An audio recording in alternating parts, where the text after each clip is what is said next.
Hello everyone, welcome back to our channel. మా అమ్మమ్మ చేసిన పల్లెటూరి స్టైల్ పాతకాలం గుమ్మడికాయ కర్రీ చాలా టేస్టీగా ఉండిద్ది. కొంచెం స్వీట్గా చాలా టేస్టీగా ఉండిద్ది.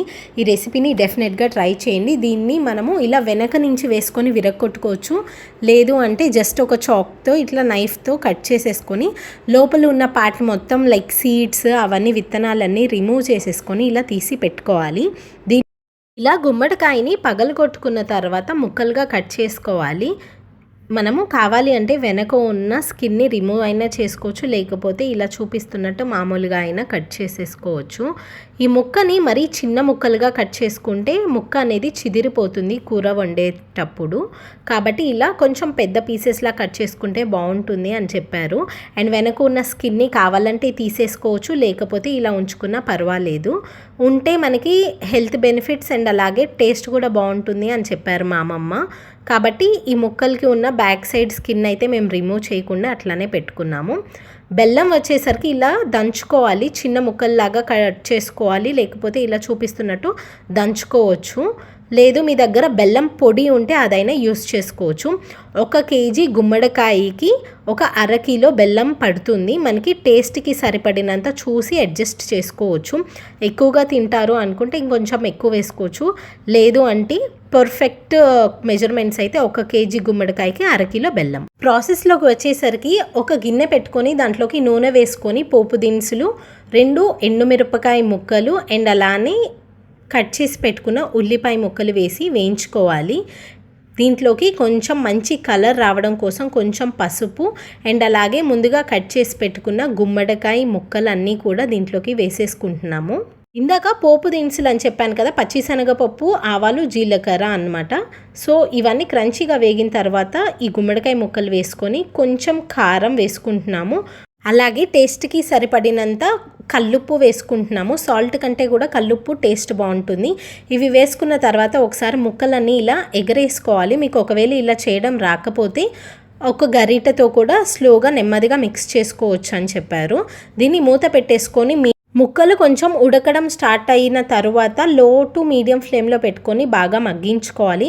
మనకి ఇది ఉడకడానికి ఒక 20 నిమిషాలు టైం పడుతుంది, కానీ చాలా సింపుల్ ప్రాసెస్.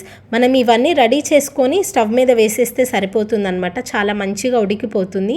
లో ఫ్లేమ్లో పెట్టుకుంటే మనకి ఏంటంటే ముక్కలు అన్నీ కూడా మంచిగా ఉడుకుతాయి అండ్ అలాగే అడుగంటకుండా బాగుంటుంది. ఇక్కడ చూడండి, మనకు ఆల్రెడీ ఉడకడం స్టార్ట్ అయిపోయింది. మనకి బెల్లం అనేది బాగా ఈ ముక్క ఉడికిన తరువాతే వేసుకోవాలి. బెల్లం ముందుగానే వేసేస్తే మనకి ఈ గుమ్మడికాయ ముక్క అనేది అస్సలు ఉడకదు, పచ్చిగానే ఉంటుందన్నమాట. కాబట్టి అప్పుడప్పుడు ఇలా చూపిస్తున్నట్టు ఎగరేసుకుంటూ దీన్ని ఉడికించుకోవాలి. ముందుగా చెప్పినట్టు ఒకవేళ ఇలా ఎగరేసుకోవడం రాకపోతే చాలా నెమ్మదిగా ఒక గరిటెతో స్లోగా మిక్స్ చేసుకోండి. గట్టిగా మిక్స్ చేస్తే ఏంటంటే ముక్క అనేది చెదిరిపోతుంది అండ్ ముక్క ఇట్లాగా సాఫ్ట్ అయిపోతుంది అనమాట. కాబట్టి ఎగరేసుకుంటూనే మిక్స్ చేసుకోండి, ఈజీగా ఉంటుంది. ఇక్కడ మనకి పీస్ చూసారు కదా, చాలా మెత్తగా అయిపోయింది. కాబట్టి ఈ స్టేజ్లో మనము దంచుకున్న బెల్లం మొత్తం కూడా ఇక్కడ వేసేసుకుంటున్నాము. బెల్లం అనేది ముక్క బాగా ఉడికిన తరువాతే వేయాలి, అప్పుడే మనకి పర్ఫెక్ట్గా వస్తుంది కూర అనేది.